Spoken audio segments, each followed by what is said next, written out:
Eu sou o professor Antônio Andrade, do Departamento de Neurociência e Saúde Mental, da Faculdade de Medicina da Universidade Federal da Bahia, dando continuidade às nossas atividades remotas em relação à disciplina de neurologia. E dessa vez nós vamos falar sobre as demências, mostrar para vocês o que significa a demência, do ponto de vista do seu conceito, da sua classificação, da sua etiopatologia, do seu diagnóstico, ou dos seus exames, avaliação dos exames complementares, e fazer também uma comparação com as outras demências, dando o seu diagnóstico diferencial. Seguindo o nosso roteiro, nós vamos fazer um período de introdução sobre as demências, as investigações diagnósticas, as generalidades da doença de Alzheimer, as generalidades da doença vascular e da demência frontotemporal, e também falar sobre a demência dos corpos de Levy. Depois, enfim, nós vamos discutir os casos clínicos para que vocês façam um segmento do raciocínio diagnóstico. Por que falarmos sobre demência? Porque precisamos esclarecer que o número de pessoas que vivem com demência vai triplicar para 50 milhões, de 50 milhões dos existentes para 152 milhões até 2050. E a gente pensa que isso está longe. Na verdade, não. O custo anual estimado para a demência nos Estados Unidos, é de 818 bilhões de dólares, o que equivale a 1% do produto interno bruto global. Então veja a proporção dessa situação. Por isso que devemos ter o cuidado, as internações, a redução da população e da atividade em relação principalmente àqueles indivíduos da aposentadoria. Ou seja, hoje, apesar de todas as situações que vivemos, o brasileiro em si, falando principalmente do Brasil, nós estamos tendo uma sobrevida de 73, 74 anos de idade.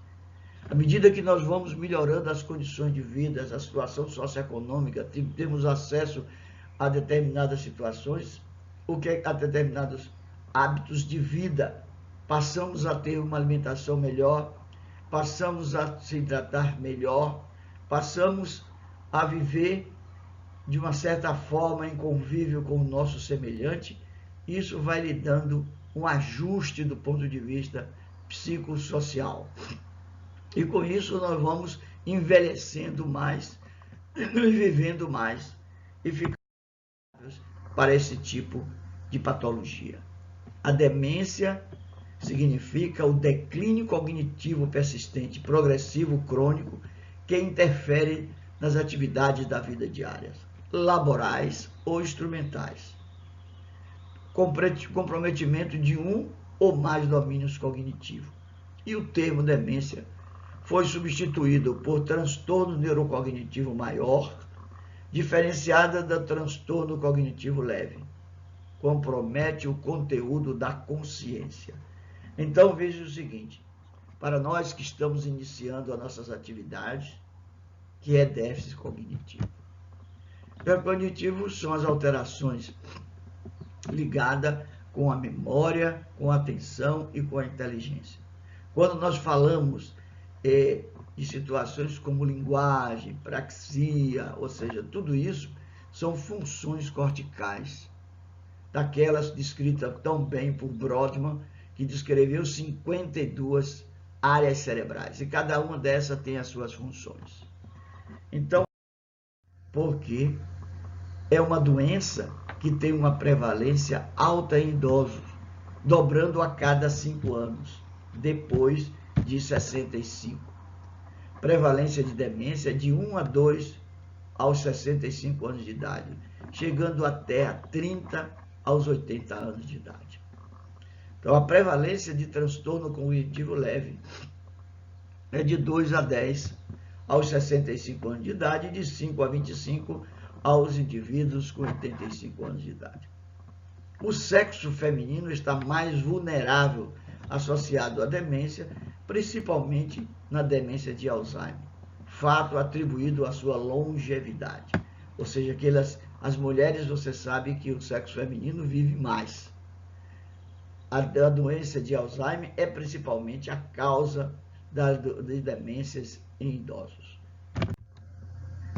E seguindo a nossa reta, vocês estão vendo nesse slide aí a distribuição em relação à demência de Alzheimer, a demência vascular, a demência frontotemporal, o alcoolismo como causador de doença, as demências com inclusão de corpos de Levy e outras tantas formas de demências que vocês poderão ver. E tudo isso é os dados colhidos, apresentado pela Sociedade de Alzheimer.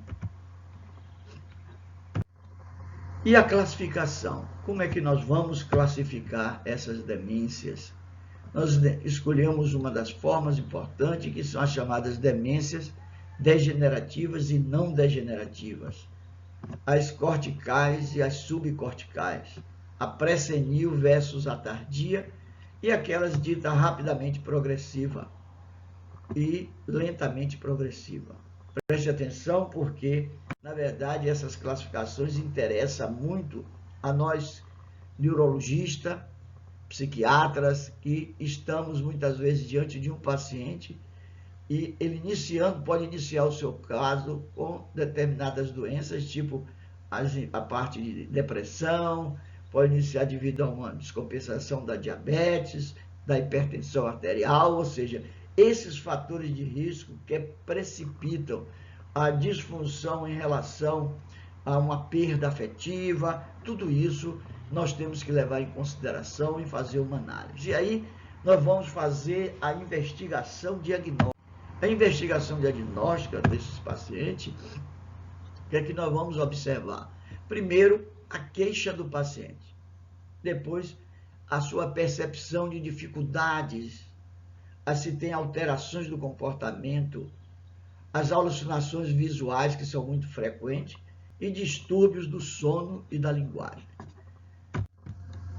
E dentro dessa própria história, nós vamos observar os antecedentes pessoais, como aquilo que a gente chama os fatores de risco, que são as doenças clínicas, que têm uma importância fundamental. Ou seja, nos indivíduos com hipotireoidismo, nos indivíduos com as hepatopatias, nas doenças reumáticas devido ao grande fator inflamatório, não é isso? Nas doenças cardiovasculares, nas doenças neurológicas de um modo geral, e medicações utilizadas, porque todos nós sabemos que à medida que você envelhece, ou seja, passando dos seus 65 anos de idade, você sempre vai ter uma comorbidade em relação a isso, a utilização de medicações que passa de 2 a 3 uso diariamente, e isso traz consequências. Os aspectos familiares não podemos deixar, que é a demência familiar, também ligar para a consanguinidade, e está voltado um pouco para a sua atividade da vida diária, seus afazeres, como é que o indivíduo está se comportando em relação a acordar pela manhã, escovar os dentes, pentear o cabelo, ou seja, depois ele vem servir a sua refeição, vem tomar a sua refeição, e depois cuidar dos seus negócios, da sua conta bancária, ver a sua correspondência, tudo isso faz parte da atividade da vida diária, é o AVD chamado, básicos e instrumentais. E o exame físico desse doente. Nós podemos encontrar nesses doentes sinais de parkinsonismo, ou seja, sinais de um certo tremor. Pode também encontrar transtornos do movimento, alterações da motricidade ocular, alterações da sensibilidade profunda, reflexos primitivos da face, que é isso, e alterações da marcha. São esses os dados importantes dos sinais que nós precisamos estar em mente para dar esse diagnóstico. Então, diante do que nós vamos ver? Nós vamos então procurar criteriosamente dar esse diagnóstico, através do declínio de uma ou mais áreas de domínios cognitivos. E o que são esses domínios cognitivos? É aquilo que a gente falava antes. O déficit cognitivo tem alteração da atenção, da execução, do aprendizado, da memória, da linguagem, da perceptomotor, alteração e a cognição social. Isso é muito importante dentro do critério. A documentação do prejuízo cognitivo, a interferência das atividades da vida diária, a exclusão de outros transtornos mentais e a não ocorrem exclusivamente no delírio, né, que é um dado importante que nós vamos poder avaliar essa situação, que é muito importante, principalmente nos pacientes que apresentam o delírio, quer dizer, que é uma condição aguda que geralmente tem um envolvimento com uma infecção respiratória, com uma infecção urinária, ou seja, e de repente isso se apresenta um quadro de prejuízo para essa cognição. Também a alteração do diagnóstico diferencial com as depressões, porque nós sabemos primordial. Lembramos aqui um pouco a etiologia, e essa etiologia é que nós precisamos estar com um feitio de raciocínio, se isso tende mais para um processo degenerativo, quando ela é lenta, progressiva, ou se vai para um processo vascular, que pode também, a depender do fator de risco, pode ser forma aguda, ou pode ser subaguda, ou cronicamente você vai perdendo a memória. Lembramos a vocês que o processo vascular é de grande importância. Se nós pegarmos um ambulatório de hipertensão arterial ou de diabetes, e durante um período de 5 anos, mais ou menos, o indivíduo que tem queixa neurológica, e você for fazer uma avaliação da cognição desses pacientes, você observa que ele começa a ter pequenas falhas nessas alterações, primeiro comprometimento nas funções cognitivas. Lembramos que as infecções, dentre elas a sífilis, que é de grande importância, as doenças imunomediadas, o lúpus, essa coisa toda, as doenças tóxicas, metabólica, nutricional, importante lembrar da atividade da vitamina B1, da vitamina B12 e da vitamina D, entendeu? Os eletrólitos, sais minerais, tudo isso são de grande importância. Os tumorais, as formas tumorais, as iatrogênicas e aquelas que não pode faltar, que é o psicogênico, a forma psicogênica. Então você vê, você tem várias. E como é que a gente vai, de uma maneira simples, objetiva, aplicar os chamados testes de avaliação? Isso aqui que eu estou mostrando para os senhores é o mini exame do estado mental, que é um instrumento simples, não é um instrumento para você dar um diagnóstico, mas você vai ter uma noção que a orientação tempoespacial dele não está bem, está comprometida, que a memória imediata pode estar também alterada. Quando eu falo de memória imediata, eu estou falando de memória do presente, a atenção e cálculo, a evocação e a linguagem e habilidade construtiva, que é de fundamental importância. Pedindo esse teste, essa avaliação de exame, ele não deve ser colocado em frente ao paciente, imediatamente você fazendo aquilo com perguntas, porque você pode levar um fator de inibição desse paciente. Deixa ele descontraído, numa conversa agradável, você pode perguntar, fazer todas essas perguntas de uma maneira simples, objetiva e com humor, graça e uma coisa importante, você fazer com que ele não se apresente como paciente, nem como uma coisa de investigação. Porque isso, em momentos que eles tenham um período de lucidez, eles ficam um pouco reticentes em dar determinadas respostas.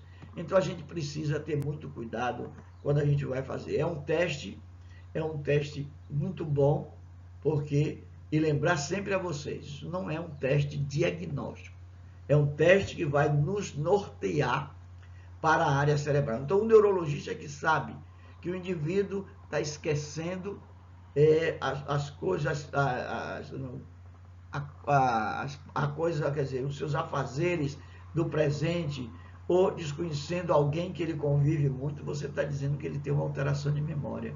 E aí o que é que ele recorre como neurologista? Você vai ver onde é que está essa alteração da memória. Tem lá o grande hipocampo, que é uma área cerebral que eu sempre digo que é o grande aeroporto, é o ponto de chegada e o ponto de saída da informação. Veja como isso é simples. E a atenção e o cálculo, que você vai fazer uma coisa interessante, conectando mais através de perguntas simples, ou você disse assim, olha, você pode contar de 1 a 20 e depois fazer de uma maneira mais simples e de marcha ré para trás, 20, 19, 18 e por aí, você vai avaliando o paciente. Então veja como isso é importante, fazer evocação de palavras que eu posso dizer no início, contar uma história, dizer que a parede do meu consultório é vermelho, que a mesa é branca e que a porta é vermelha. E aí você vai perguntar na conversa, você sabe que cor é essa mesa, você sabe que cor é a parede e tal, e ele vai evocando tudo isso. Em relação à linguagem, você vai ver o desempenho normal quando você utiliza de uma caneta, pedindo a ele que nomeie a função daquele objeto, ou um relógio, repetir palavras como frases, como nem aqui, nem ali, nem lá, comandos, pequenos pedaços de papel com a sua mão direita, você dá um papel, pede a ele para cortar, dividir o papel em 2, depois você pega uma outra parte, divide em 3, e pede que coloque ele um sobre a mesa, um sobre o colo dele, e despreze outro ao chão. Então, tudo isso, veja como é simples.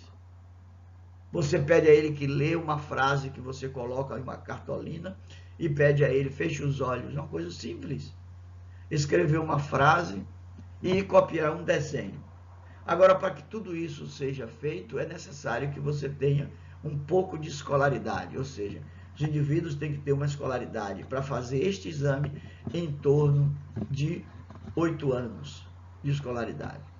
E isso você sabe que numa população, como nós temos uma população brasileira, que tem regiões onde tem em torno de 35%, 37% de pessoas analfabetas, a gente tem que usar o exame modificado, que é um exame realizado pelo nosso colega Paulo Brito, de Pernambuco, que tem uma tese evidenciando esse dado importante. Então, nós vamos com isso caminhando de uma maneira simples, objetivo, e aquele indivíduo que tiver com pressa, eu acho que ele tem que parar um pouco do tempo, e na hora que, se você coloca dentro de um consultório, você tem que perder toda essa angústia que a vida pode trazer para o indivíduo normal, não só para o médico, mas para todos nós. Então a gente tem que fazer um exame desse tipo de uma maneira salutar. Porque se você começa a fazer muita inquisição, você vê com frequência as nossas pacientinhas dizer para mim, doutor, eu não sou maluco. Então, esse dado importante, ela está dizendo para você. Ou que você perguntar muito diretamente sobre a memória desses pacientes, ele vai dizer, eu ainda me lembro. Então, isso é uma coisa que a gente tem que estar muito ligado para poder ter determinadas tarefas. Tem esse outro aqui, que é a outra avaliação, mas essa é um pouco mais complexa e depende de um certo grau de conhecimento para você realizar isso. Esse é o MOCA, não é isso? E também é um exame que a gente poderá também utilizar. Outro teste importante é o teste do relógio. Você pede ao indivíduo, num papel, numa cartolina, que ele desenhe um relógio, coloque os números e põe os ponteiros, e se você vai dando o horário. Se você está examinando ele à tarde, você pede a ele que coloque os ponteiros nas posições corretas do horário daquele momento onde você está examinando. E assim você vai vendo o grau de perda desses indivíduos em relação a essa situação. Então, vocês estão vendo aí o declínio da avaliação do relógio, que é um teste muito importante, observando que isso nós fazemos de uma maneira simples. E feito essa avaliação de uma maneira simples, essa bateria de exame clínico, nós vamos então partir para os exames complementares. Que necessário se faz você usar sempre no paciente idoso, você observar os fatores de risco, para você indicar uma tomografia ou indicar uma ressonância. Lembre-se que tem o aspecto do medo.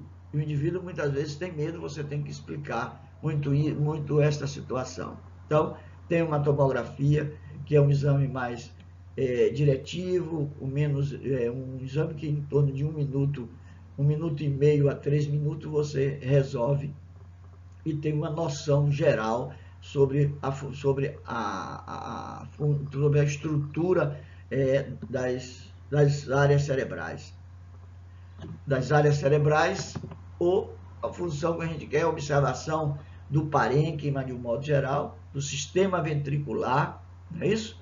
E quando a gente tem uma dúvida, ou você quer observar mais regiões mais profundas, de percepção maior, você vai ter que examinar, principalmente as áreas ligadas com a memória, você vai utilizar a ressonância. E aí vai observar se existe se está dentro da normalidade, você tem o grau de atrofia, se os ventrículos estão dilatados, se a parte cortical está envolvida, e você tem precisamente mostrar a região do hipocampo desses pacientes. Embora tudo isso você está vendo como é, de uma maneira simples, você usando determinadas situações, exames complexos, como é o exame de imagem, chegar ao... E depois nós vamos fazer os exames complementares, continuando os exames complementares, nós vamos fazer o estudo da bioquímica cerebral, os exames laboratoriais, o hemograma, para você observar no hemograma, o que é que você vai ver lá? A série vermelha e a série branca. Vê o hematócrito, a hemoglobina, não é isso? E na série branca você vai ver os leucócitos, linfócitos, eosinófilos, não é isso? Que são a parte de defesa do órgão.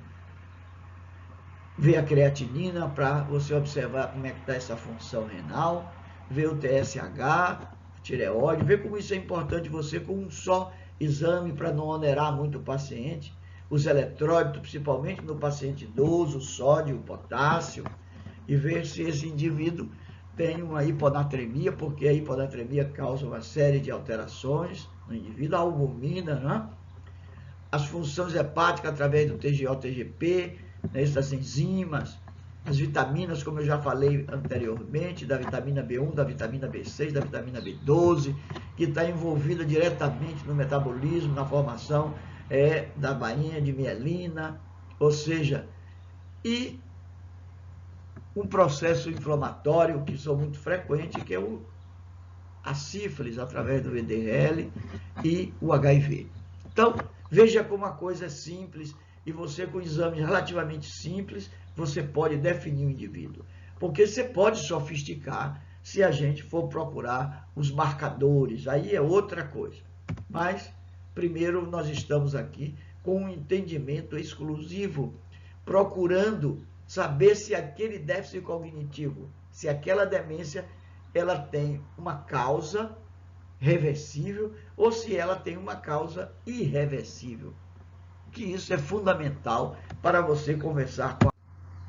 E aí, nós vamos ter outros exames, se for necessário, fazer um lico, cefalorraquidiano, que como é que você faz? Através de uma agulha com um manômetro, você faz a retirada do espaço subaracnoidiano da coluna lombar, principalmente, entre L4 e L5, retira, introduz em torno de 6 centímetros e tira lá uma quantidade de líquido, em torno de 8 a 12 ml, que é um líquido cristalino, e vai avaliar a sua pressão inicial, a sua pressão final, ver a cor desse líquido, e isso é muito importante. No estudo bioquímico, você vai ter a celularidade, a proteínas, albuminas e todas aquelas reações. E também você pode utilizar os marcadores mais sofisticados para você definir, que são a fosfotal, a tal e a amiloide, o grupo amiloide. Então veja como isso é importante você ter essas noções. Ora, e aí você vai chegar ao eletroencefalograma, que é um exame simples de acesso a todo o paciente, colocando os eletrodos no scalp e vendo a atividade cerebral. Na verdade, este é o único exame em neurologia que você tem a fala do neurônio, ou seja, esse cérebro que pulsa, que movimenta, que está. Então, na verdade, se você tem esse eletroencefalograma, né, que tem o seu ritmo alfa, ritmo beta, teta e delta, e a partir da variação você vai então dar o diagnóstico. E depois nós vamos marcar, que eu já falei, os biomarcadores, que agora está muito na moda, que são as taupatias, estudando taupatias com a proteína tal, a fosfotal e dosando o amiloide. Então tem uma importância fundamental. E aí, feito isso, nós vamos partir para o diagnóstico diferencial. E vamos esclarecer situações como frente a um indivíduo com delírio, com uma demência ou com uma depressão. Se você tem um delírio, o que é que acontece nele? Você tem um delírio ou tem uma depressão. Isso aí, na grande maioria, você vai ter a chamada demência reversível. Ou seja, você tem um quadro de infecção urinária ou quadro respiratório e o paciente tem um déficit, uma desorientação com um déficit cognitivo de uma maneira aguda, que ele possui início agudo e flutuante. Veja como isso é importante. Isso é o delírio, são os delirium, não o delírio do paciente com alterações psiquiátricas, principalmente na esquizofrenia. E a depressão, você observa no indivíduo deprimido, ou seja, um humor deprimido, anedonia, negando toda a situação. Ele chega ao ponto de ter uma depressão tão grave que ele pode negar que o coração dele não bate, que o intestino não funciona. Tudo isso é grande e importante para a gente saber. O neurologista tem que ser um indivíduo versado na medicina de um modo geral e principalmente com sua co-irmã, a psiquiatria. Então, as alterações de peso, de sono, a fadiga, a perda da energia, o sentimento de culpa, tudo isso, um pensamento lentificado, não é isso? Tudo isso é de grande importância para a gente buscar o que nos interessa no diagnóstico, que é a demência. Veja que muitas vezes a gente tem que esclarecer as coisas com muita precisão. E a clínica, embora eu falei de uma série de exames complicados aqui e sofisticados, mas ela é soberana. Então, diante disso, nós vamos falar um pouco agora da doença de Alzheimer. Com a doença de Alzheimer, como todos nós sabemos que é esse terror, mas a forma mais frequente, é a forma mais frequente das demências. Os fatores de risco, a idade, a genética, a demência pré-senil, e uma coisa importante que são o estudo genético, que é o alelo 4, né, 4 do gene da apolipoproteína E. Então veja que tudo isso é importante através da história. E vamos dando continuidade, nós vamos observar que a evolução da doença de Alzheimer, ela está clinicamente dividida em 3 fases no seu tempo de evolução, de prognóstico, de 8 anos. Então, nós estamos dividida ela em fase inicial, fase intermediária e fase terminal. Então, na fase inicial, há uma redução da memória episódica. beneficia pouco se beneficia com as pistas literais ou semântica, desorientação temporal, anomia, descalculia e redução da iniciativa, do julgamento e planejamento. Isso aí que caracteriza aquela fase inicial.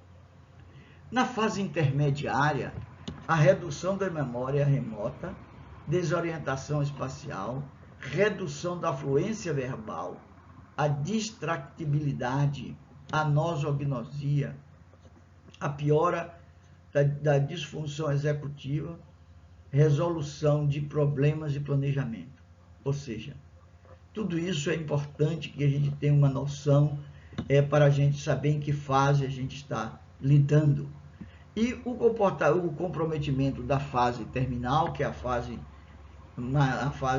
em torno dos 7, 8 ou 9 anos de idade de evolução da doença, é o comprometimento importante da memória remota. Não reconhece familiares, você tem um mutismo, e há uma redução importante de todas as modalidades cognitivas. Vem isso associado à incontinência urinária e à incontinência fecal. E aí, esses critérios, nós vamos ver se há possíveis e prováveis. Ou seja, a definição é apenas com o estudo histológico desses pacientes. Então, o diagnóstico verdadeiro da doença de Alzheimer, apesar de toda essa sofisticação que nós temos hoje com esses marcadores, com esses estudos de imagem moderno, mas precisamos sim do estudo. E aí, o que é que nós vamos observar?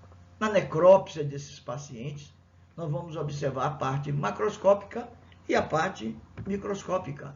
Ou seja, observamos no cérebro, na avaliação desse cérebro, o que é que o patologista vai observar? Que você tem um cérebro diminuído de volume, tem um peso reduzido, e começa a ter uma atrofia, tem uma atrofia cortical, com o alargamento dos espaços ventriculares internos desse indivíduo, e observamos que a área ligada mais importante da memória, que é o hipocampo, está lá atrofiada. Então, isso é o resultado do estudo do estudo macroscópico desse cérebro. Quanto na microscopia, nós vamos observar um emaranhado neurofibrilar e também como é que se diz, uma alteração da amiloide, ou seja, que vocês estão observando aí no diapositivo. E aqui, vamos definir o que é que a gente pode observar nesses pacientes, na tomografia ou na ressonância. A ressonância na parte superior e a tomografia na parte inferior. Veja o poder de alcance desses exames na hora de nós fazermos uma evolução, uma solicitação. Então, você tem um cérebro apresentado à nossa esquerda, revisto na ressonância, e o inferior visto na tomografia. E o que é que nós vamos ver? Aquilo que a patologia descreve, nós mostramos que existe uma atrofia cortical, um alargamento do sistema ventricular, a alteração da região do hipocampo. Isso é muito importante. O sistema ventricular está aqui, mostrando aumentado. Aqui você tem a córtex e aqui você tem a região do hipocampo. Então, tudo isso é de grande importância, porque você vai cada vez mais, com a sofisticação dos exames, definindo a possibilidade de uma confirmação de uma doença desse naipe. E aqui a tomografia, que nos ajuda a fazer também, não tão quanto a ressonância, mas você observa que nesse ventrículo dilatado, nesses aqui, você tem a dilatação, tem aqui o famoso plexo coroide calcificado, tem pequenas áreas de isquemia, ou seja, tudo isso é importante para você definir esse do paciente.